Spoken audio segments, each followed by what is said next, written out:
நான் கர்த்தருடைய வசனத்துக்குள்ள போவோம், வாசிப்போம். அப்போஸ்தலர் நடபடிகளின் புஸ்தகம் 2ஆம் அதிகாரம் முதல் 4 வசனங்களை நான் வாசிக்கலாமே. என்னும் நாள் வந்தபோது அவர்கள் எல்லோரும் ஒருமனப்பட்டு ஓரிடத்திலே வந்திருந்தார்கள். அப்பொழுது பலத்த காற்று அடிக்கிற முழக்கம் போல வானத்திலிருந்து சடுதியாய் ஒரு முழக்கம் உண்டாகி அவர்கள் உட்கார்ந்திருந்த வீடு முழுவதையும் நிரப்பிச்சு, அல்லாமலும் அக்கினிமயமான நாவுகளைப் போல பிரிந்திருக்கும் நாவுகள் அவர்களுக்கு காணப்பட்டு அவர்கள் ஒவ்வொருவர் மேலும் வந்து அமர்ந்தது. அவர்கள் எல்லாரும் பரிசுத்தாவியினாலே நிரப்பப்பட்டு ஆவியானவர் தங்களுக்கு தந்திருளின வரத்தின்படியே வெவ்வேறு பாஷைகளிலே பேசத் தொடங்கினார்கள். கர்த்தருடைய பரிசுத்த நாமத்துக்கு ஸ்தோத்திரம் உண்டாகட்டும். தலைகளை தாழ்த்துவோம், ஜெபிப்போம். பரலோகத்தின் நல்ல பிதாவே, நல்ல வேளைக்காய் ஸ்தோத்திரம். இந்த காலையிலே உங்களுடைய வார்த்தைக்கு முன்பதாய் நாங்கள் வந்திருக்கிறப்பா, எங்களோடு பேசுங்க. நம்முடைய வசனத்தினாலே நிறைந்த ஆறுதலையும் சமாதானத்தையும் பரிசுத்தமாகுதலையும் பெற்றுக்கொள்ள எங்களுக்கு உதவி செய்ய வேண்டும் என்று செபிக்கிறோம். நாங்கள் வந்திருக்கிறது வெறுமையாய் வந்திருக்கிறோம். ஆனால் எங்கள் வெறுமையாய் திரும்ப அனுப்ப வேண்டாயா, எங்களை நிரப்பி அனுப்புங்கப்பா. உங்களுடைய ஆசீர்வாதத்தினாலே, உங்களுடைய வார்த்தைகளினாலே எங்களை பலப்படுத்தி நிரப்பி அனுப்புவீரானால் ஒரு வார காலம் முழுவதும் நாங்கள் உமக்கு சாட்சியாக நிற்க முடியாது. உங்களுடைய வருகைக்கும் எங்களை ஆயத்தப்படுத்தும். அடியனை மறைத்துக் கொண்டு வசனத்தின் வாசல்களை திறந்து தாரும். இயேசுவின் நாமத்தில் பிதாவே, ஆமென். கர்த்தருடைய பரிசுத்த நாமத்துக்கு ஸ்தோத்திரம் உண்டாகட்டும். கடந்த வாரத்தினுடைய தொடர்ச்சியை தான் நான் உங்களோடு கூட பேச இருக்கிறேன். கடந்த வாரத்தில் நான் உங்களோடு சொன்னேன் பெந்தெகோஸ்தே என்னும் நாள் எப்படி வந்தது என்று, அதன் நோக்கம் என்ன என்பதையோ நான் உங்களோடு தெளிவாய் சொன்னேன். கடைசியாய் அந்த பெந்தெகோஸ்தே நாளிலே நடந்த சம்பவத்தை குறித்து உங்களோடு சொன்னேன். ஒரு காரியம் அங்கே வசனத்தில் அது மட்டும்தான் நான் பேச இருந்தது. காற்றை குறித்து நான் உங்களோடு கூட பேசினேன். காற்று வீசின போது பாதை உண்டாயிற்று என்று சொன்னேன். 2வது, காற்று வீசின போது ஒரு விடுதலை நோவாவுக்கு அவருடைய குடும்பத்துக்கும் கிடைத்தது என்று சொன்னேன். 3வது, காற்று வீசின போது வனாந்திரத்தில் காணப்பட்ட ஜனங்களுக்கு ஆகாரம் கிடைத்தது என்று உங்களுக்கு சொன்னேன். இன்றைக்கு 2-3 காரியங்களை நான் பேச போகிறேன். 2வது காரியம் என்ன? பலத்த காற்று அடிக்கிற முழக்கம் உண்டாயிற்று. ஆங்கிலத்தில் சவுண்ட் என்று வருகிறது, சத்தம் அல்லது இரைச்சல். இந்த இரைச்சல் வந்தபோது அந்த வீடு முழுவதும் என்ன செய்தது? நிரப்பிற்று என்று வசனத்தில் நான் வாசிக்கிறோம். இந்த இரைச்சலினாலே நமக்கு கிடைக்கிற ஆசீர்வாதம் என்ன? முதலாவது காரியத்தை நாம் பார்க்கலாம். 1 ராஜாக்களின் புஸ்தகம் 18ஆம் அதிகாரம் 41வது வசனத்தை வாசிக்கலாம். 1 ராஜாக்கள் 18:41. பின்பு எலியா ஆகாபை நோக்கி, நீர் போம், போஜனபானம் பண்ணும், பெருமழையின் இரைச்சல் சத்தம் கேட்கப்படுகிறது. வசனத்தை பாருங்க. வசனத்தில் சொல்லப்பட்டிருக்கிற காரியம், எலியா ஆகாபை நோக்கி சொல்லுகிறான், நீர் போம், போஜனம் பண்ணும், பெருமழையின் இரைச்சல் கேட்கப்படுகிறது. அருமையான கர்த்தருடைய ஜனமே, தேசத்தில் 3 வருஷமும் 6 மாதமும் என்ன செய்யவில்லை? மழை பெய்யவில்லை. ஆகையினால் விளைச்சல் இல்லை, ஆகாரமும் இல்லை. தேசத்தில் கொடிய பஞ்சம் ஏற்பட்ட நாட்கள். ஆனால் கர்த்தர் இந்த வார்த்தையை ஆகாபுக்கு சொல்லும்படிக்கு அனுப்பினாரே, அவனுடைய வாழ்க்கையில ஒரு நாளும் பஞ்சத்தினுடைய தாக்கம் காணப்படவே இல்லை. காகங்களை கொண்டு போஷித்தார், ஏழை விதவையை கொண்டு போஷித்தார். அவனுக்கு எல்லா நேரமும் அவனுக்கு என்ன கிடைத்தது? திருப்தியான ஆகாரம் கிடைத்தது. இதற்கு பின்பு எலியா தன்னை ஆகாபுக்கு காண்பிக்கும்படியான நேரம் வந்தது. நான் சுருக்கமாய் சொல்லுகிறேன். ஆகாபுடைய தளபதியாய் காணப்பட்ட மனுஷன், அங்கே வசனத்திலே நாம் பார்க்கும்போது அவனை குறித்து கர்த்தருடைய வசனம் இவ்விதமாய் சொல்லப்பட்டிருக்கிறத நாம் பார்க்கிறோம். ஒபதியா என்று சொல்லப்பட்ட மனுஷன். 16ஆம் வசனம், 1 ராஜாக்கள் 18:10. அப்பொழுது உபதியா போய் போதும் அந்த ஒரு வார்த்தை தான் தேவை. உபதியா போய் ஆகாப் ராஜாவிடத்துல எலியா சொன்ன வார்த்தையை சொல்லுகிறான். இதோ எலியா அங்கே இருக்கிறான். எலியாவை சந்திக்கும்படிக்கு ஆகாப் வருகிறான். இங்கே சொல்லப்படுகிற வார்த்தை நன்றாய் கவனியுங்கள். கர்த்தர் தெய்வமானால் கர்த்தரை என்ன செய்யுங்க? பின்பற்றுங்கள். பாகால் தெய்வமானால் பாகாலை என்ன செய்யுங்கள்? பின்பற்றுங்கள். நீங்கள் எந்த மட்டும் 2 நினைவுகளினால் குந்தி குந்தி என்ன செய்வீர்கள்? நல்ல கவனிப்போம். இன்னைக்கு அநேக விசுவாசுடைய வாழ்க்கையில அப்படித்தான். ஒன்று ஆவிக்குரியவர்கள் போல காட்டுகிறார், மற்றொன்று உலகத்துக்குரிய வேஷம் காணப்படுகிறது. நாம் கர்த்தருடையவர்களானால் கர்த்தருடைய நாமம் நம் மூலமா என்ன செய்ய வேண்டும்? மகிமைப்பட வேண்டியது அவசியம். அருமையானே, இதுவா அதுவா, ஒரு கால் சேற்றிலே ஒரு காலே ஆத்திலன்னு சொல்லி சின்ன பிள்ளையா இருக்கும்போது விளையாடுவார்கள். அதே போல அல்ல, முழுவதுமாய் கர்த்தருக்கு என்று நிற்க வேண்டியது அவசியம். எலியா அதைத்தான் சொல்கிறார். நீங்கள் எந்த மட்டும் 2 நினைவுகளினால் குந்தி குந்தி நடப்பீர்கள். பாகால் தெய்வமானால் அவனை என்ன செய்யுங்க? பின்பற்றுங்கள். கர்த்தர் தெய்வமானால் கர்த்தரை என்ன செய்யுங்க? பின்பற்றுங்கள். எலியா சவால் விடுகிறார். நாம் அக்கினியினாலே ஒரு சோதனைக்கு உட்படுவோம் என்று சொல்லி சொல்கிறார். நீங்கள் முதலாவது ஒரு காளையை தெரிந்து கொண்டு பலிபீடத்தை கட்டி அதை பலி பொருளை பலிபீடத்தின் மேல் வைத்து உங்கள் தெய்வத்தை நோக்கி என்ன செய்யுங்க? கூப்பிடுங்கள். அது உத்தரவு அருளினால் அது தெய்வம் என்று சொல்லலாம். அதற்கு பிறகு நான் பலிபீடத்தை கட்டி பலி பொருளை வைக்கிறேன், அக்கினியினால் உத்தரவு அருளும் தெய்வமே தெய்வம் என்று சொல்லி அவன் சவால் விட்டான். அவர்கள் பாகால் தீர்க்கதரிசிகள் 450 பேர் மற்றும் 400 தீர்க்கதரிசிகளும் வந்து எலியா ஒருவன் மாத்திரம் இஸ்ரவேலின் தேவனுக்கு சாட்சி உள்ள ஒரு மனுஷனாய் நிற்கிறார். அவர்கள் எல்லாரும் அதிகாலமே தொடங்கி அந்தி பலி செலுத்த நேரம் வரைக்கும் கூப்பிட்டு பார்த்தார்கள். ஒரு சன்னதமும் ஒரு உத்தரவு என்ன செய்யல, பிறக்கவே இல்லை. எலியா சொல்கிறான், அவன் ஒருவேளை தூங்குவான், அவனை எழுப்புங்கள். ஒருவேளை அவன் கடை தெருவுக்கு போயிருப்பான், அவனை கூப்பிடுங்கள். பல விதங்களிலே சொல்லுகிறான். ஒரு சத்தமும் பிறக்கவில்லை. உடனே அந்தி பலி செலுத்துகிற நேரத்தில் எலியா சொல்லுகிறார், சரி போதும், இதுவரைக்கும் கூப்பிட்டது போதும், ஒரு உத்தரவும் வரவில்லை. நான் இனி என்னுடைய காரியத்தை செய்கிறேன். தகர்க்கப்பட்ட பலிபீடத்தை எடுத்து கட்டினார்.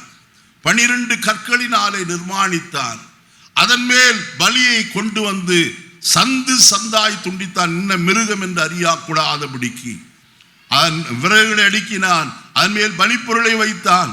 அதோடு நிறுத்தவில்லை, 12 குடையும் தண்ணீரை என்ன செய்தான்? ஊற்ற சொன்னான். மறுபடியும் ஊற்றினார்கள். வாய்க்கால் எங்கும் தண்ணீரால் என்ன செய்தது? நிரம்பிற்று. இப்பொழுது எலியா பரலோகத்தின் தேவனை நோக்கி ஒரு சிறிய ஜெபந்தான் பண்ணுகிறார். கர்த்தாவே என்னை கேட்டருளும் என்கிற ஒரு ஜெபத்தை பண்ணினார். அங்க வசனத்தில் என்ன வாசிப்போமானால் இந்த ஜெபத்தினுடைய காரியத்தை நாம் பார்க்கலாம். 36வது வசனத்தை வாசிப்போமா? செலுத்தும் நேரத்திலே தீர்க்கதரிசியாகி எலியா வந்து ஆபிரகாமுக்கும் ஈசாக்குக்கும் யாக்கோபுக்கும் தேவனாய கர்த்தாவே, இஸ்ரவேலிலே நீர் தேவன் என்றும் நான் உம்முடைய ஊழியக்காரன் என்றும் நான் இந்த காரியங்கள் எல்லாம் உம்முடைய வார்த்தையின்படியே செய்தேன் என்றும் இன்றைக்கு விளங்க பண்ணும். கர்த்தாவே நீர் தேவனாய கர்த்தர் என்றும் தேவரீர் தங்கள் இருதயத்தை மறுபடியும் திருப்பினீர் என்றும் இந்த ஜனங்கள் அறியும்படிக்கு பாருங்கள். இதை சொல்லி முடிக்கும் போதே வானத்திலிருந்து என்ன செய்தது? அக்கினி இறங்கிட்டு பலிப்பொருளை பட்சித்தது மட்டுமல்ல, வாய்க்காலில் இருந்த தண்ணீரையும் அது என்ன செய்தது? நக்கி போட்டது என்று எழுதப்பட்டது. இது நடந்த பிறகுதான் எலியா கர்மேல் பர்வதத்தில் ஏறி போய் தன் முகம் முழங்காலில் பட குனிந்து கர்த்தரை நோக்கி ஜெபிக்கிறவனாய் காணப்படுகிறார். ஜெபித்து விட்டு சொல்லுகிறான் தன் வேலைக்காரனை, நீ சமுத்திர முகமாய் போய் பார் என்றான். அவன் பார்த்தபோது ஒரு உள்ளங்கை மேகம்தான் 7வது விசை வந்தது. இதுவரைக்கும் ஒன்றும் காணல. கடைசியா 7வது விசை அவன் போய் பார்த்தபோது ஒரு சிறிய மேகம் அங்கே எழும்புகிறதை அவன் கண்டு எலியாவிடத்தில் சொல்லுகிறான். எலியா ஆகாபுக்கு சொல்லுகிற ஒரு வார்த்தை, ஆகாபே நீ ரதத்தை பூட்டி இஸ்ரவேலுக்கு என்ன செய், போய் போஜனம் பண்ணு. ஏன் தெரியுமா? என் காதுகளிலே ஒரு பெருமழையின் இரைச்சல் சத்தம் என்ன செய்கிறது, கேட்கிறது. அருமையான கர்த்தருடைய பிள்ளைகளே, அங்க வசனம் சொல்லுகிற வார்த்தை விதமாய் வாசிப்போமானால் 45வது வசனம், அதற்குள்ளாக வானம் மேகங்களினால் காற்றினாலும் கருத்து பெரும் மழை என்ன செய்தது பாருங்க. வேற யாருக்கும் அந்த சிம்டம்ஸ் தெரியல, ஆனால் எலியா சத்தத்தை கேட்கிற ஒரு இரைச்சலின் சத்தம்.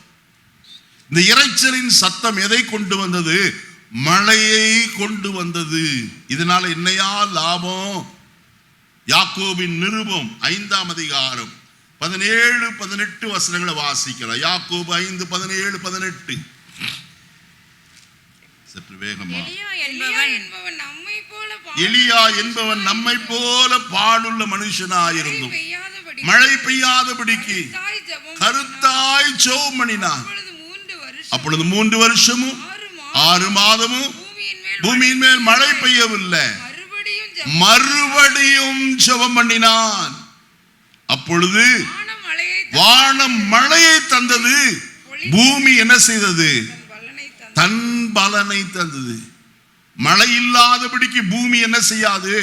பலனை தர முடியாது. அப்ப இரைச்சலின் சத்தம் என்ன? பூமியை விளையும்படிக்கு செய்கிற மழையை அது என்ன செய்யும்? கொண்டு வரும். ஜனங்கள் ஆகாரத்தினால் என்ன செய்வார்கள்? திருப்தியாவார்கள். பஞ்சம் கடந்து போகும். இன்றைக்கு என்னை கேட்கிற அருமையான கர்த்தருடைய பிள்ளைகளே, உங்களுடைய வாழ்க்கையில நீங்கள் எப்படிப்பட்ட நிலைமையில காணப்பட்டாலும் கர்த்தரை மாத்திர உறுதியாய் பிடித்து கொண்டு கர்த்தரை கேட்டால், கர்த்தர் பஞ்சத்தின் நாட்களை என்ன செய்கிறவர்? மாற்றி உங்களுக்கு ஆசீர்வாதமாய் விளைச்சலை கொடுக்கிற தேவனாய் காணப்படுகிறார். ஆசீர்வாதமான மழை என்ன செய்யும்? பெய்யும் என்று எழுதப்பட்டிருக்கிறது. நமக்கு தேவை இந்த கடைசி நாட்கள் ஆசீர்வாதமான ஒரு மழை. எதற்கு? பூமி காய்ந்து போகிற நிலைமையில காணப்படுகிறது. வெறுமையாய் இருக்கிறோம், ஒன்றுமில்லாமல் இருக்கிறோம், வறண்டு போன நிலைமையில காணப்படுகிறோம். ஆனால் ஒரு மழை பெய்யுமானால் பூமி தன் பலனை என்ன செய்யும்? கொடுக்கிறதா இருக்கு. கர்த்தர் உங்களுக்கு பலனை கொடுக்க வல்லவர். அதற்காக தம்முடைய மழையை என்ன செய்ய? பெய்ய பண்ணுவதற்காக எலியாவின் காதுகளில் என்னத்தை கேட்க பண்ணுகிறார்? இரைச்சலின் சத்தத்தை கேட்க பண்ணுகிறார். இந்த கனாலிலே உங்களுடைய காதுகளிலே அந்த பெருமழையின் இரைச்சல் சத்தம் கேட்குமானால், நான் ஒன்று சொல்லுகிறேன், சீக்கிரத்திலே உங்களுடைய வாழ்க்கையில ஒரு பலன் உண்டாயிருக்கும் என்பதில் சந்தேகம் இல்லை.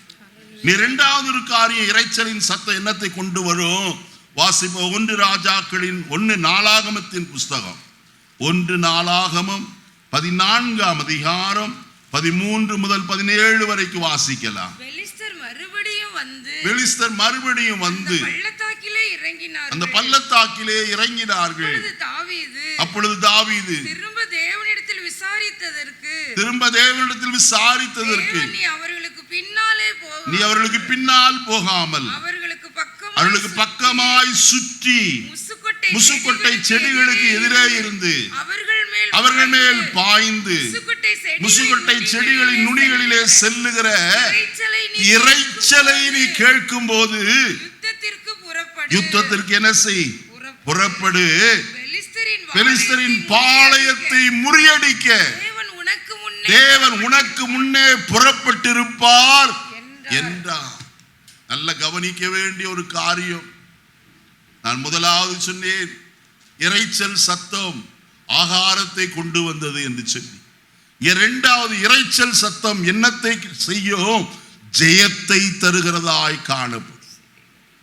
தாவீதின் நாட்களில், அரசாட்சி செய்த நாட்களிலே பெலிஸ்தர் அடிக்கடியாய் தாவீதுக்கு விரோதமாய் யுத்தம் பண்ணும்படியாய் வருவார்கள். இங்க முதலாவது அவர்கள் யுத்தம் பண்ணும்படியாய் வந்தார்கள். தாவீது அவர்கள் என்ன செய்தான்? முறியடித்தார். மறுபடியும் இரண்டாவது விசை மறுபடியும் யுத்தத்திற்கு வந்தார்கள், தாவீதை மேற்கொள்ளலாம் என்று. தாவீது கர்த்தரிடத்தில் விசாரிக்கிறவனாய் காணப்பட்டார். என்னை கேட்கிற கர்த்தருடைய பிள்ளைகளே, பிரச்சனைகள் மறுபடியும் வருமானால் யாரோ ஜோசிய காரணத்தில் போய் ஆலோசனை கேட்கிறதல்ல, ஜாதக காரணத்தில் போய் கேட்பதல்ல, கிளி ஜோசியம் பார்ப்பதல்ல. இதெல்லாம் ஒரு தீர்வு அல்லவே அல்ல. எதுதான் தீர்வு? ஜீவனுள்ள தேவனுடைய சமூகத்தில் அமர்ந்து அவரிடத்தில் விசாரித்து கேட்போமானால் அவர் நமக்கு நல்ல ஆலோசனையை தர போதுமானவராய் காணப்படுகிறார். மனுஷருடைய ஆலோசனையை பார்க்கணும், தேவனுடைய ஆலோசனை என்ன செய்யுமாம்? நிலை நிற்கும் என்று கர்த்தருடைய வசனம் சொல்கிறது. இன்னைக்கு யாரிடத்தில் ஆலோசனை கேட்கிறோம்? மனுஷரிடத்தில் கேட்க வேண்டாம் என்று நான் சொல்லவில்லை. சில ஆலோசனை நன்றாயிருக்கும், ஆனால் வேத வசனம் சொல்கிறது அநேக ஆலோசனைக்காரர் உண்டானால் என்ன கிடைக்குமாம்? காரியங்கள் சித்தியாகும் என்று எழுதப்பட்டிருக்கு. அநேக ஆலோசனைக்காரராலே, ஒரு ஆலோசனை அல்ல. அருமையானே, இந்த காலை வேளையில ஒன்று உங்களுக்கு சொல்லட்டும். கர்த்தருடைய சமூகத்தில் போய், கர்த்தாவே என்னோடு கூட பேசும், எனக்கு நல்ல ஆலோசனை தாரும் ஆண்டவரே. ஏன்னா அவருடைய பெயரே என்னதான்? ஏசாயா 9:6 ஆலோசனை கர்த்தா என்பதுதான் அவருடைய பெயர். சங்கீதம் 32:8 வாசிக்கிறோம், நான் உனக்கு போதித்து நீ நடக்க வேண்டிய வழியை உனக்கு காட்டுவேன், உன்மேல் கண்களை வைத்து உனக்கு என்ன சொல்லுவேன்?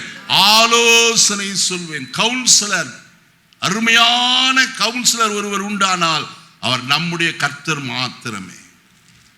தாவீது கர்த்தரிடத்தில் ஆலோசனை கேட்டான். கர்த்தர் சொன்னார், தாவீதே, நீ இதுவரைக்கும் நேரே போய் மோதினாய், ஆனால் இப்பொழுது அப்படி போகாமல் நீ செய்ய வேண்டிய காரியம் என்ன தெரியுமா?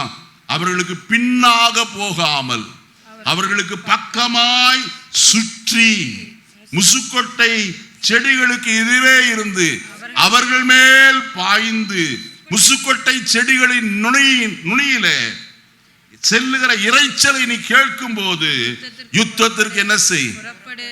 சத்தம் கேட்காதவரைக்கு என்ன செய்யாதே? யுத்தத்திற்கு போகாதே. அப்படி சத்தம் கேட்கிறதுனாலே ஒரு காரியம் என்ன?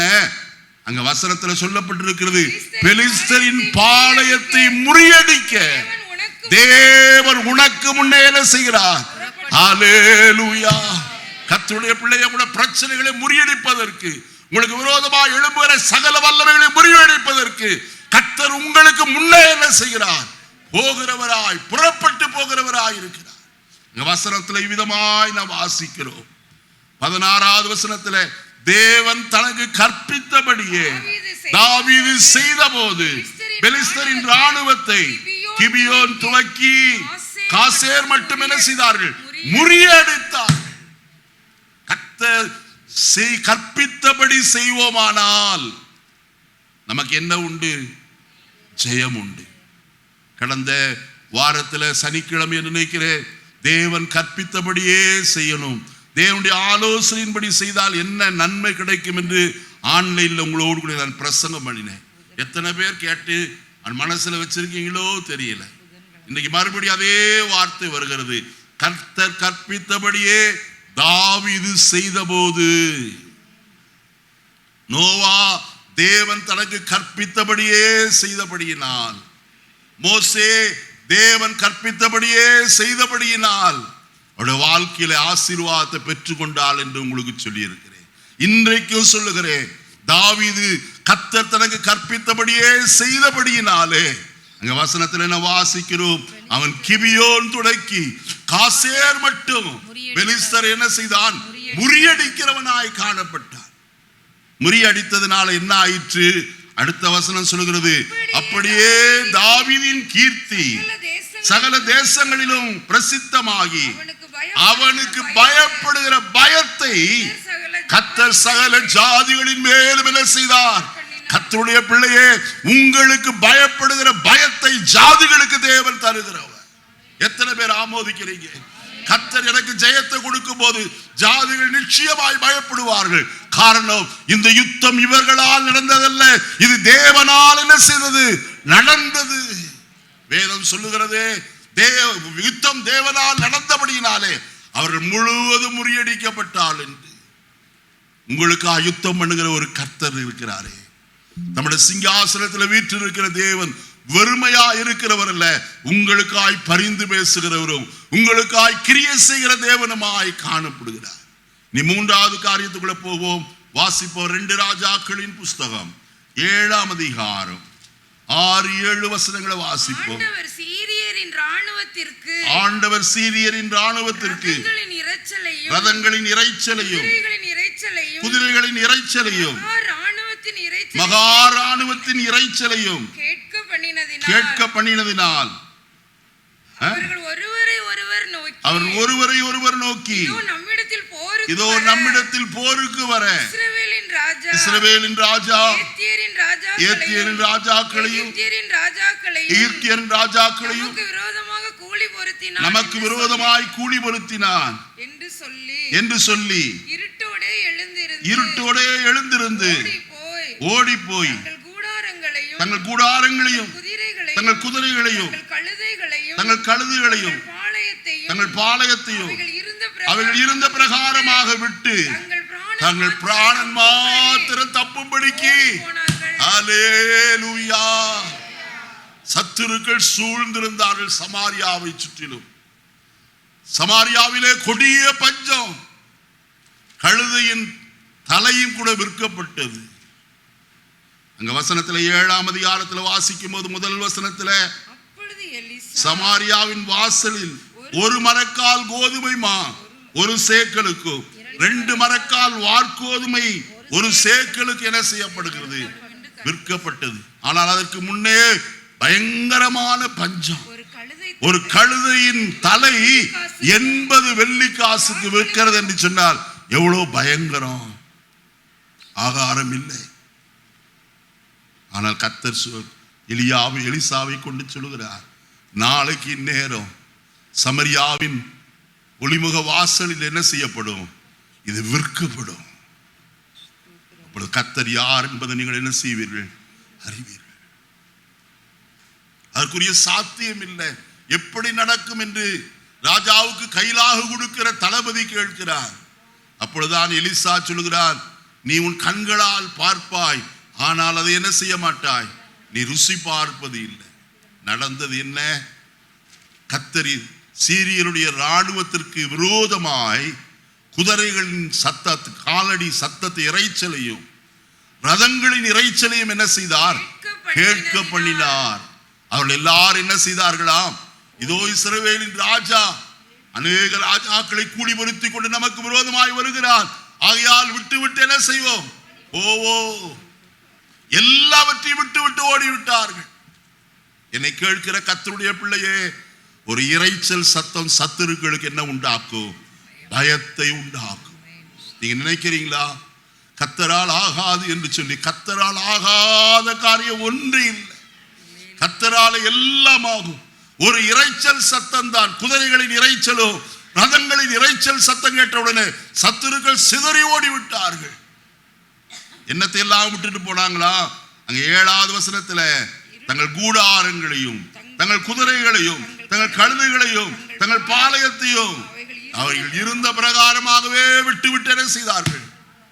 எலிசா தீர்க்கதரிசி சொன்னபடியே அடுத்த நாளிலே சமாரியாவின் ஒளிமுக வாசலிலே அங்கே 1 சேக்கலுக்கு அங்க வாசித்தோமே, 1 மரக்கால் கோதுமை மா 2 மரக்கால் வார்கோதுமை 2 என்ன செய்யப்பட்டது, விற்கப்பட்டது. இதை பார்க்கும்படி தளபதி அனுப்புகிறார். அவன் வந்தபோது ஜனங்கள் அவனை மிதித்து என்ன செய்தார்கள், கொன்று போட்டார். எலிசாவுடைய வார்த்தையின்படியே நடந்தது. இந்த காலையிலே நான் சொல்லுகிறேன், சத்துருக்களை பயம் உண்டாக்கும் இறைச்சலை தேவன் அனுப்ப வல்லவர். எத்தனை பேர் விசுவாசிக்கிறோம்? எனக்கு விரோதமாய் வருகிற எல்லா சத்துருவின் போர் ஆயுதங்களை கர்த்தர் மடங்கடிக்க ஒரு இறைச்சலின் சத்தம் போதும் ஐயா. நான் அடுத்த காரியத்துக்குள்ள போகிறேன். முதலாவது காற்றை குறித்து சொன்னேன், இறைச்சலின் சத்தத்தை குறித்து சொன்னேன். இனி 3வது அக்கினியை குறித்து உங்களோடு நான் சொல்ல இருக்கிறேன். வாசிப்போமா கர்த்தருடைய வசனத்தை. 2 ராஜாக்களின் புஸ்தகம் 6ஆம் அதிகாரம் 17வது வசனத்தை வாசி.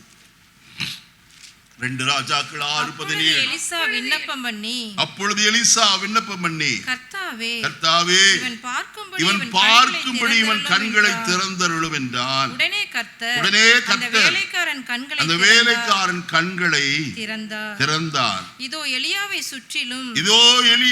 சுற்றிலும் அக்கினிமயமான குதிரைகளாலும் ரதங்களாலும் அந்த மலை நிறைந்திருக்கிறதை சுருக்கமாய் சொல்கிறேன். சமாரிய தேசத்திலே காணப்படுகிற எலிசா தீர்க்கதரிசி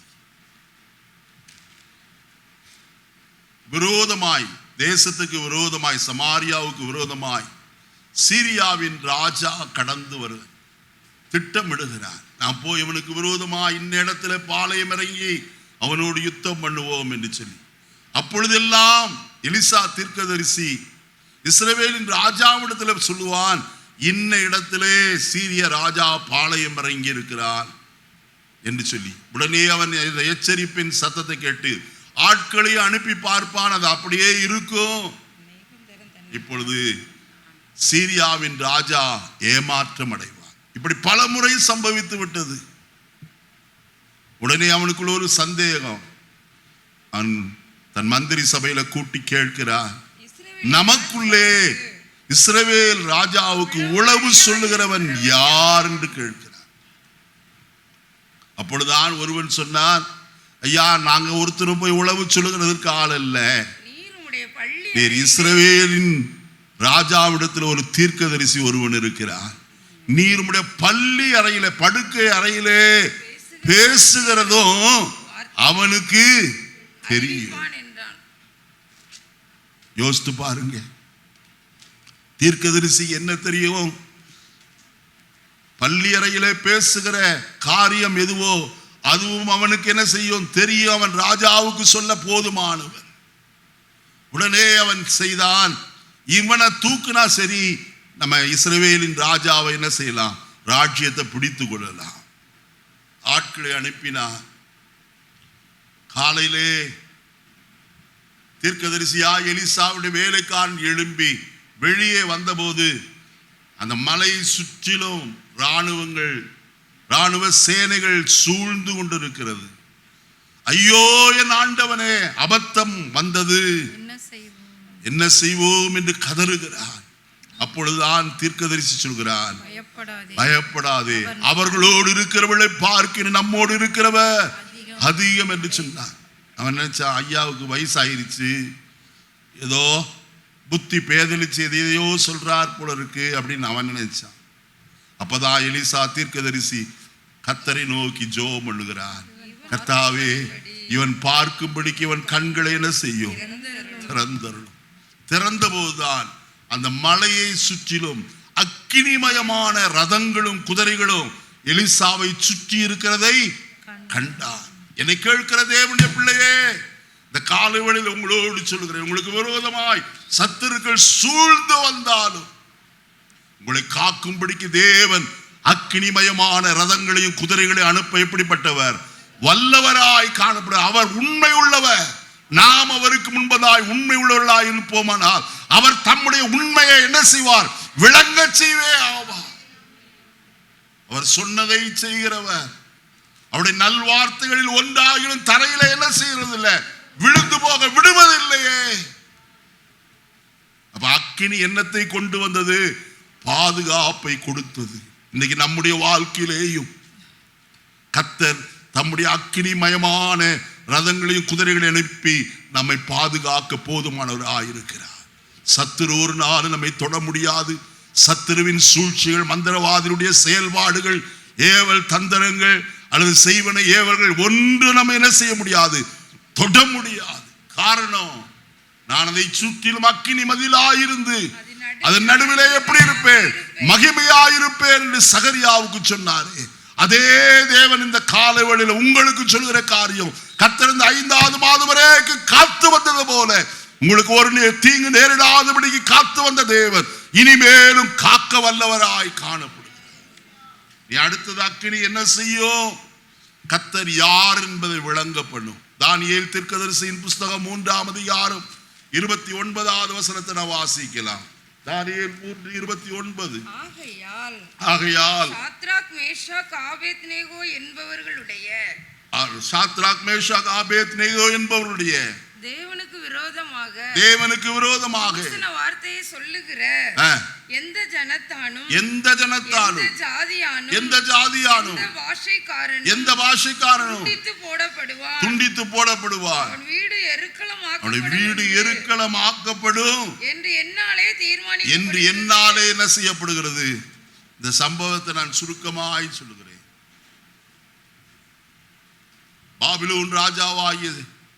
பாபிலோன் ராஜா ஒரு பெரிய சிலையை உண்டு பண்ணி குறிப்பிட்ட நாளிலே கிண்ணறம் மற்றும் வாத்தியங்கள் எல்லாம் வாசிக்கப்படுகிற வேளையில சகலரும் அந்த சிலைக்கு முன்பதாக என்ன செய்ய வேண்டும்? தாழ விழுந்து வணங்க வேண்டும் என்பது ராஜாவுடைய கட்டளையாயிருந்தது. சகலரும் கூட்டி சேர்க்கப்பட்டார்கள். அந்த பொற்சிலைக்கு முன்பதாய் கிண்ணறங்கள் மற்றும் கீத வாத்தியங்கள் வாசித்த போது எல்லாரும் தாழ விழுந்து என்ன செய்தார்கள்? பணிந்தார்கள்.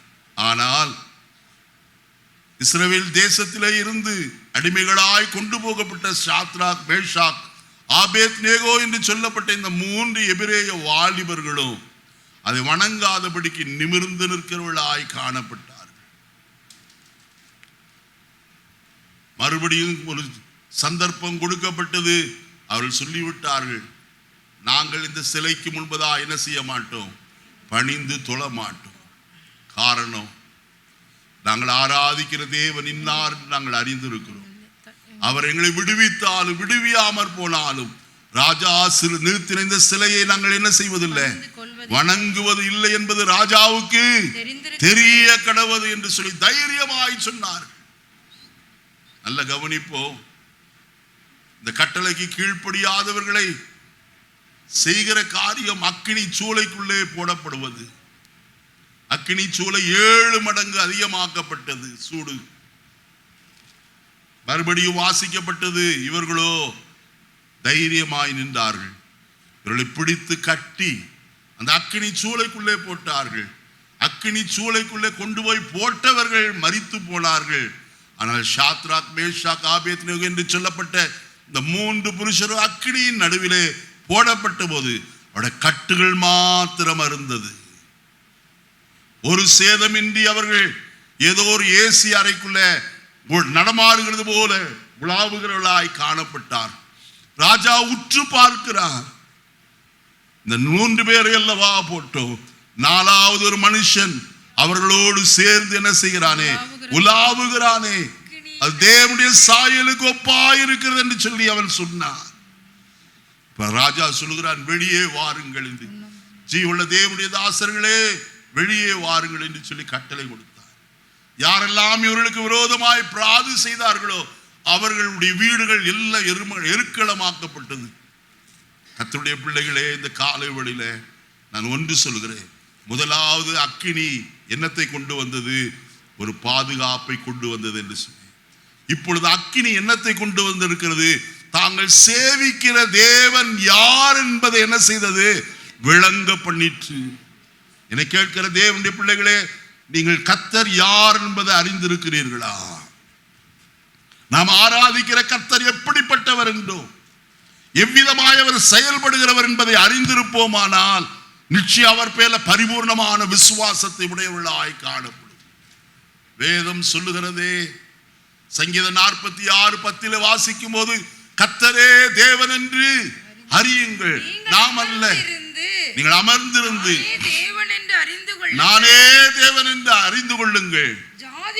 ஜாதிகளுக்குள்ளே உயர்ந்திருப்பேன், பூமியிலே என்ன செய்வேன்? உயர்ந்திருப்பேன். நம்முடைய தேவன் சகல தேவர்களை பார்க்கிலும் எப்படிப்பட்டவர்? உயர்ந்த தேவனாய் காணப்படுகிறார். இந்த தேவனைத்தான் நீங்களும் நானும் என்ன செய்து கொண்டிருக்கிறோம்? ஆராதித்துக் கொண்டிருக்கிறோம். அடுத்த காரியத்துக்குள்ள நான் வருகிறேன். இந்த பெந்தெகோஸ்தே அனுபவத்தில் பரிசுத்த ஆவியை பெற்றுக் கொண்டார்களே, அவர்கள் என்ன செய்தார்கள் என்று சொல்லி கர்த்தருடைய வசனத்தை கொண்டு கொஞ்ச நேரம் நான் உங்களோடு வேகமாய் பேச இருக்கிறேன்.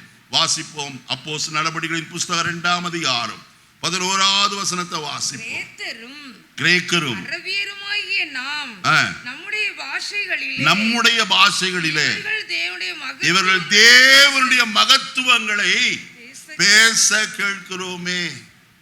அவர்கள் என்னத்தை பேசினார்கள்? பரிசுத்த ஆவியானவர்கள் மேல் வந்து இறங்கினார். அக்கினி போன்ற நாவுகள் போல பிரிந்திருக்கும் நாவுகள் அவர்கள் எல்லார் மேலும் வந்து என்ன செய்தது? அமர்ந்தது. அப்பொழுது அவர்கள் கர்த்தர் தங்களுக்கு தந்தறின வெவ்வேறு வரத்தின்படியே வெவ்வேறு பாஷைகளிலே பேச தொடங்கினார்கள். நல்ல கவனிப்போம். அந்நிய பாஷையில பேசி கர்த்தரை அவர்கள் துதிக்கிறவர்களாய் காணப்பட்டார். என்னத்தை துதித்தார்கள்? இங்க வசனத்துல வாசித்தோம். 11வது வசனத்துல தேவனுடைய மகத்துவங்களை பேச கேட்கிறோமே. அருமையானவர்களே, லூக்கா எழுதின சுவிசேஷம் 1ஆம் அதிகாரம் 49வது வசனத்தை வாசிக்கிற வழியிலே வல்லமை உடையவர் மகிமையானவைகளை எனக்கு செய்தார். அருமையானவர்களே, வல்லமை உடையவர் மகிமையானவைகளை எனக்கு செய்தார் என்று அன்றைக்கு துதிக்கிறவர்களாய் காணப்பட்டார். தேவன் எப்படிப்பட்டவர்? மகத்துவத்தில் சிறந்தவர். அருமையானவர்களே, அவருடைய மகத்துவத்திற்கு ஒப்பான காரியம் ஒன்றில்லை. இஸ்ரவேல் ஜனங்களை அற்புதமாய் விடுதலையாக்கி கொண்டு வந்த கர்த்தர் செங்கடலுக்கு முன்பதாய் நிற்கிற வேளையிலே செங்கடலிலே பாதையை திறந்து கொடுத்தார். வாசிப்போமா? சங்கீதம் 77 கடைசி 2 வசனங்களை வாசியுங்கள். 77ஆம் சங்கீதம் கடைசி 2 வசனங்கள். உமது வழி கடலிலும் உமது பாதைகள் திரண்ட தண்ணீர்களிலும் இருந்தது. உமது காலடிகள் தெரியப்படாமற் போயிற்று. கர்த்தருடைய வழி எங்கே இருக்கிறது? நல்ல கவனிங்க. கர்த்தருடைய வழி எங்கே உண்டு? நமக்கு முன்பதால் பாதை தெரியாத ஒரு கடல் தான். ஆனால் கர்த்தருக்கு அந்த கடல் வழியாய் ஒரு பாதை இருக்கிறது. சொல்லப்பட்டிருக்கிற வார்த்தை நன்றாய் கவனியுங்கள். உமது வழி கடலிலும் உமது பாதைகள் திரண்ட தண்ணீர்களிலும் இருந்தது. உமது காலடிகள் தெரியவே இல்லை. அவர் நமக்கு முன்பதாய் நடந்து போகிறாரே, பாதைதான் இருக்கிறது. நமக்கு முன்னே போகிறவருடைய காலடி காணப்படவில்லை. ஆச்சரியமாய் நடத்துகிறவர் அல்லவா. நாகூமின் புஸ்தகம் 1ஆம் அதிகாரம் 3வது வசனத்தை பார்ப்போம். நாகூமின் புஸ்தகம் 1ஆம் அதிகாரம் 3வது வசனம். அவர் சமுத்திரத்தை அதட்டி அதை வற்றி போக பண்ணி கடல் ஆழங்களையும் வறட்சியாக்குகிறார். போதுமா? 3வது வசனம் மட்டும் தானே வாசிங்க. 4வது வசனம் வாசிங்க. 3வது வசனத்தை முதல் வாசிங்க. கர்த்தர் நீடிய சாந்தமும் மிகுந்த வல்லமையும் உள்ளவர். அவர் ஆக்கினை இல்லாமல் தப்புவிக்க மாட்டார். கர்த்தருடைய வழி சுழல் காற்றிலும் பெருங்காற்றிலும் இருக்கிறது. மேகங்கள் அவருடைய பாத துகள்களாய் இருக்கிறது. அவர் சமுத்திரத்தை அதட்டி அதை வற்றி போக பண்ணுகிறார். போதுமா? சமுத்திரத்தை அதட்டி அது என்ன செய்கிறாராம்? வற்றி போக பண்ணுகிற கர்த்தர். கர்த்தரால் ஆகாத காரியம் இல்லை. இந்த அப்போஸ்தலர்களோடு சேர்ந்து காணப்பட்டார்கள். இந்த ஜனங்கள் எல்லாரும் எதை பேச கேட்டார்கள்? தேவனுடைய மகத்துவத்தை பேச கேட்டார்கள். அடுத்த 2வது காரியம் அப்போஸ்தலர் நடபடிகளின் புஸ்தகம் 10ஆம் அதிகாரம் 45வது வசனத்தை வாசிப்போம். அவர்கள் பல பாஷைகளை பேசுகிறதையும் தேவனை புகழ்கிறதையும் என்ன செய்தாங்க? பேதுருவோடு கூட வந்திருந்த விருத்தசேதனம் உள்ள விசுவாசிகள் கேட்கும் போது பரிசுத்த ஆவியின் வரம் புறஜாதிகள் மேலும் பொழிந்தெறியப்பட்டதை குறித்து பாருங்கள். இவர்கள் என் பரிசுத்த ஆவியை பெற்றுக் கொண்ட போது யாரை புகழ்ந்தார்களாம்? தேவனை புகழ்ந்தார். இப்ப பரிசுத்த ஆவியில அந்நிய பாஷையில பேசுகிறார்களே, இவர் ஏதோ உளர்றாங்களா என்று கேட்டால் அல்ல. அவர்கள் என்ன செய்கிறார்கள்? தேவனை புகழ்ந்து துதிக்கிறவர்களாய் காணப்படுகிறார். லூக்கா 2:38 வாசிப்போம். லூக்கா 2:38 சற்று வேகமாய்.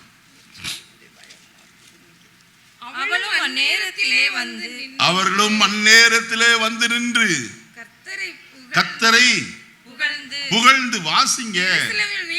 எருசலேமிலே மீட்புண்டாக காத்திருந்த யாவருக்கும் அவளை குறித்து பேசல, அவரை குறித்து என்ன செய்தார்? இந்த வசனத்துல பாருங்க, அவளும் அந்நேரத்திலே வந்து நின்று கர்த்தரை புகழ்ந்தாள். இயேசுவை பார்த்தால் உடனே அவள் கர்த்தரை புகழ ஆரம்பித்து விட்டார். என்ன புகழ்ந்தாள் என்று சொல்லல, ஒரு காரியம் மட்டும் சொல்லப்பட்டிருக்கிறது, எருசலேமிலே மீட்புண்டாக காத்திருந்த யாவருக்கும் அவரை குறித்து பேசினார். கர்த்தரை புகழ்வது பரிசுத்த ஆவியானவர் மூலமாய்த்தான். மூன்றாவது காரியம் ரோமர் 5:5. ரோமர் 5:5. மேலும் நமக்கு அருளப்பட்ட பரிசுத்த ஆவியினாலே தேவ அன்பு நம்முடைய இருதயங்களில் ஊற்றப்பட்டிருக்கிறபடியால் அந்த நம்பிக்கை நம்மை ஒருபோதும் என்ன செய்யாது? வெட்கப்படுத்தாது. பிரியமானவர்களே, பரிசுத்த ஆவியானவர் நம்மேல் ஊற்றப்படும் போது எதுவும் சேர்ந்து வருகிறது? தேவ அன்பு. மனுஷிக அன்பு அல்ல, தெய்வீக அன்பு நம்முடைய இருதயத்தில் என்ன செய்யப்படுகிறது? ஊற்றப்படுகிறது. அப்போ அபிஷேகம் பெற்றுக்கொண்டவருடைய வாழ்க்கையில என்னத்தை பார்க்கலாம்? தெய்வீக அன்பை நாம் பார்க்கலாம். அப்படி இருக்கிறோமா? சும்மா கையை தட்டி தக்கா புக்கான்னு என்ன பேசுறதா இல்லையா? தேவ அன்பு நமக்குள்ளே உண்டா? இயேசு ஒரு ஓமையை சொன்னார். எருசலேமிலிருந்து ஒரு மனுஷன் எரியோவுக்கு போனார். வசனம் சொல்லுகிறது, அவன் கல்லர் கையில் அகப்பட்டான். அவனை அடித்து துன்புறுத்தி குற்றுயிராய் விட்டு போனார். எல்லாவற்றையும் எடுத்து கொண்டு போய்விட்டார். ஆசாரியன் வந்தான், போய்விட்டான். லேவியன் வந்தான், அவனும் போய்விட்டான். மூன்றாவது ஒரு சமாரியன் கடந்து வந்தான். அவன் தான் பக்கத்தில் வந்து அவனுக்கு வேண்டிய எல்லா பணிவிடையும் செய்தான். அவன் மேல் மனதுருகினான். அருமையானே, மனதுருக்கம் வருவதற்கு பரிசுத்த ஆவியானவர் அவசியம் தேவை. அப்போஸ்தலர் 10:38 வாசிக்கும் போது, நசரேனா இயேசுவை தேவன் பரிசுத்த ஆவியினாலும் வல்லமையினாலும் அபிஷேகம் பண்ணினார். தேவன் அவருடனே கூட இருந்தபடியினால் அவர் நன்மை செய்கிறவராயும் பிசாசின் வல்லமையில் அகப்பட்ட யாவரையும் குணமாக்குறவராயும் அவர் மேல பரிசுத்த ஆவியானவர் வந்து இறங்கி இருந்தாரே. பரிசுத்த ஆவியினாலே உற்பவித்தவர் அவர். ஆனால் அவருக்கு தேவையானது என்ன? ஆவியானவருடைய அபிஷேகம். அவர் சொல்லுகிறார், கர்த்தருடைய ஆவியானவர் என் மேல் இருக்கிறார், தரித்திரருக்கு சுவிசேஷத்தை அறிவிக்கும்படிக்கு அவர் என்ன செய்தார்? அபிஷேகம் பண்ணினார். நம்ம இன்னைக்கு செய்யறோமா? அபிஷேகம் பெற்றுக்கொண்டோம் என்று சொல்கிறோம். யாருக்காயிலும் ஒருவருக்காயிலும் நாம் கர்த்தரை குறித்து சொல்லுகிறோமா? அபிஷேகம் நமக்குள்ள ஒரு ஆத்தும பாரத்தை கொண்டு வரும். நீ நாலாவது காரியத்தை நான் சொல்லுகிறேன். அப்போஸ்தலர் 4:13 வாசிப்போம். அப்போஸ்தலர் 4:13. பேதுருவும் யோவானும் பேசுகிற தைரியத்தை அவர்கள் கண்டு அவர்கள் படிப்படியாதவர்களும் பேதமை உள்ளவர்கள் என்று அறிந்தபடியினாலே ஆச்சரியப்பட்டு அவர்கள் இயேசுவுடனே கூட இருந்தவர்கள் என்று. நல்ல கவனிங்க, இவங்க படிக்காதவங்க தான், பேதைகள் தான். ஆனால் அவர்களுக்குள்ள என்ன இருந்தது? தைரியம் காணப்பட்டது. எதை கண்டார்கள்? அவர்கள் பேசுகிற தைரியத்தை கண்டார்கள். இந்த தைரியம் எப்படி வந்தது? கர்த்தருடைய அபிஷேகம் தைரியத்தை கொண்டு வரும். என்னை கேட்கிற அருமையான கர்த்தருடைய பிள்ளைகளே, இந்த காலை வேளையிலே நம்முடைய ஜீவிதத்துல வந்து பிடிப்பா, நம்முடைய ஜீவிதத்துல தைரியம் வேண்டுமானால் கர்த்தருடைய ஆவியானவரால் தான் முடியும். ஆவியானவர் தான் நமக்கு தைரியத்தை கொடுக்கிறார். பரிசுத்த ஆவி உங்களிடத்தில் வரும்போது நீங்கள் என்ன செய்வீர்கள்? பலனடைந்து. எருசலேமிலும் யூதேயா முழுவதிலும் சமாரியாவிலும் பூமியின் கடைசி பரியந்தம் எனக்கு பயந்தவர்களாய் காணப்பட்டவர்கள். யூதருக்கு பயந்ததினாலே கதவுகள் பூட்டப்பட்டிருந்தது. ஆனால் பெந்தேகோஸ்தே நாள் வந்தது, அபிஷேகத்தை பெற்றுக் கொண்டார்கள். இப்பொழுது தைரியமாய் பேசுகிறார்கள். நீங்கள் கொலை செய்த அந்த இயேசுவை பிதாக்களின் தேவன் உயிரோடு கூட என்ன செய்தார்? எழுப்பினார். அதற்கு நாங்கள் சாட்சி. இந்த தைரியம் எங்கிருந்து வந்தது? ஆவியானவர் தான் அந்த தைரியத்தை கொடுக்கிறவர். 5வது காரியத்தை நான் சொல்லி நிறைவு செய்ய விரும்புகிறேன். வாசிப்போம். 1 தெசலோனிக்கேயர் 1ஆம் அதிகாரம் 5-6 வசனங்களை வாசிக்கலாம். எங்கள் சுவிசேஷம் உங்களிடத்தில் வசனத்தோடே மாத்திரமல்ல, வல்லமையோடும் பரிசுத்த ஆவியோடும் முழு நிச்சயத்தோடும் உங்களிடத்திற்கு என்ன செய்தது? வந்தது. பாருங்க, அப்போஸ்தலனாகிய பவுலடியார் தெசலோனிக்கே சபையாருக்கு சொல்கிறார், எங்கள் சுவிசேஷம் வெறும் வசனத்தோடு மாத்திர அல்லையா. அது எப்படி வந்தது? பரிசுத்த ஆவியோடும் பரிசுத்த ஆவியின் வல்லமையோடும் பரிசுத்த ஆவியோடும் முழு நிச்சயத்தோடு உங்களிடத்துக்கு என்ன செய்தது? பார்த்தீங்களா? பரிசுத்த ஆவியானவருக்குள்ள எதெல்லாம் இருக்கிறார்? வல்லமை காணப்படுகிறது. அடுத்தது அது முழு நிச்சயத்தை கொடுக்கிறது. என்னது? இந்த வசனம் வெறுமையா என்ன செய்யாது? திரும்பாதது. செய்ய நினைத்தது அவருடைய விருப்பத்தை நிறைவேற்றும் என்கிற முழு நிச்சயம். அப்போஸ்தலர் 13:52 வாசிக்கும் போது, சீஷர்கள் பரிசுத்த ஆவியினாலும் சந்தோஷத்தினாலும் என்ன செய்யப்பட்டார்கள்? அப்ப பரிசுத்த ஆவியானவர் நமக்குள்ளே வந்தால் என்ன கிடைக்கும்? சந்தோஷமும் உண்டு. ரோமர் 14:17 வாசிக்கும் போது, தேவனுடைய ராஜ்யம் புசிப்பும் குடிப்பும் அல்ல, அது தேவனுடைய ராஜ்யம் புசிப்பும் குடிப்பும் அல்ல, அது நீதியும் சமாதானமும் பரிசுத்த ஆவியினால் உண்டாகும் சந்தோஷமும். பரிசுத்த ஆவியானவருக்குள்ள என்ன இருக்கிறார்? சந்தோஷம். ஆவியை பெற்றவங்க போய் மூலையில உட்கார்ந்து ஐயே, பிரச்சனை வரதான் செய்யும். வராது ஒருத்தருக்கு இல்லை, எல்லாருக்கும். எனக்கு மட்டும் பிரச்சனை இல்லைன்னு நினைச்சிங்களா? அசல் இப்படி பேசுறாரு, இவருக்கு பிரச்சனை இல்லைன்ட்டு. எனக்கு ஏகப்பட்ட பிரச்சனை இருக்கு. ஆனாலும் கர்த்தருடைய ஆவிக்குள்ள நிறைந்து காணப்படும் போது நிச்சயமாய் நம்முடைய பிரச்சனைகளை குறித்த ஒரு பாரம் நம்முடைய இருதயத்தை என்ன செய்யாது? அழுத்தவே அழுத்தாது. நமக்குள்ள ஒரு தைரியத்தை கொடுக்கும். கர்த்தர் நல்லவர், எல்லாவற்றையும் மாற்ற எப்படிப்பட்டவர்? நல்லவர். இந்த நாளில் உங்களுக்கு சொல்லுகிறேன், எப்படா ஜூன் மாதம் வரும், பிள்ளைகளை பள்ளிக்கூடத்துக்கு அனுப்பலான்னு சில பேருக்கு. ஏன்னா இந்த ஒரு 2 மாதமும் வீட்டில் அவங்க பண்ண அட்டகாசம் தாங்கல. அதனால எப்படா திறக்கும், கொண்டு போய் அங்கே அந்த பட்டியல் அடைச்சி வச்சிடலான்ட்டு யோசிக்கிறீங்க. ஆனால் ஒன்று, அதுக்கு மேலே ஜூன் மாதம் 4ஆம் தேதி ஸ்கூல் திறக்கிறத நினைச்சாலே வயிறே என்ன செய்யுது? கலங்கு. காலேஜ் ஃபீஸ் கட்டணும், எந்த காலேஜில் போய் சேர்க்கறது தெரியல, புக்ஸ் வாங்கணும், அது வாங்கணும், இது வாங்கணும், எத்தனை காரியம். ஆனால் ஒன்று, எல்லாவற்றுக்கும் ஆகும். நீங்கள் ஒன்றுக்கும் கவலைப்படாதபடிக்கு எல்லாவற்றையும் குறித்து விண்ணப்பங்களை ஸ்தோத்திரத்தோடே கூடிய ஜெபத்தினாலும் வேண்டுதலினாலும் தேவனுக்கு தெரியப்படுத்துங்கள். அப்பொழுது எல்லா புத்திக்கு மேலான தேவ சமாதானம் உங்கள் இருதயங்களையும் உங்கள் சிந்தைகளை கிறிஸ்து இயேசுவுக்குள் என்ன செய்யும்? இருதயத்தை சந்தோஷத்தினால் நிரப்புவது எது?